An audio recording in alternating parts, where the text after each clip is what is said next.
في ظل الحماسة الملفتة التي تتعامل بها وسائل إعلام العدو مع الإساءات التي وجهت لرموز المقاومة في لبنان من قبل بعض الجماعات في هذا البلد، وإشادة وسائل الإعلام الصهيونية وتضامنها مع هذه الجماعات، أدلت مراكز الأبحاث الصهيونية بمجموعة من القراءات لتطور الوضع في لبنان بعد تفجير مرفأ بيروت، وكيف يمكن أن تستفيد تل أبيب من هذه الحادثة وتداعياتها.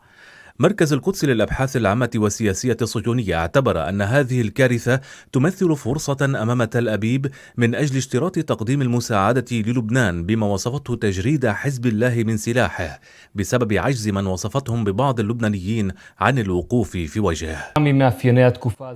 ما هي تداعيات انفجار مرفأ بيروت على المستوى الدولي والإسرائيلي؟ وما هي الفرص والأبعاد السياسية التي يمكن أن تتركها الأحداث الأخيرة في لبنان بالنسبة لتعاطي إسرائيل مقابل حزب الله، وكذلك العمل على المستوى الدولي من أجل محاولة تغيير الواقع في لبنان؟ فهل التدخل الدولي الحالي هو فرصة لطرح إسرائيل مصالحها الأمنية في لبنان؟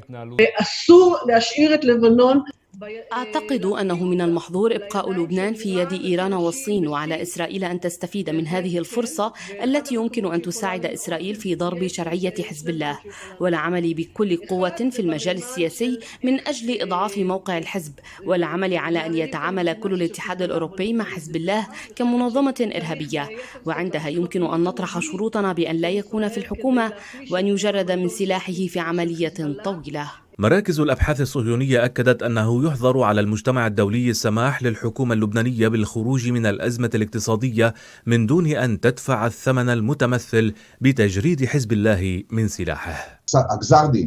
هناك أمر المحكمة الدولية حول مقتل الحريري، وهذا تحد إضافي أمام حزب الله، وعلينا أن نرى كيف سيؤثر الضغط الذي تشارك فيه إسرائيل من أجل الحصول على ثمن من لبنان في موضوع حزب الله مقابل المساعدة الاقتصادية. مركز القدس للأبحاث العامة والسياسية الصهيونية نقل عن جهات أمنية رفيعة في كيان العدو تقديرها أنه يجب منع إيران من تقديم المساعدة الاقتصادية للبنان عبر زيادة العقوبات على طهران واشتراط تقديم الدعم المالي للبنان بتجريد حزب الله من سلاحه.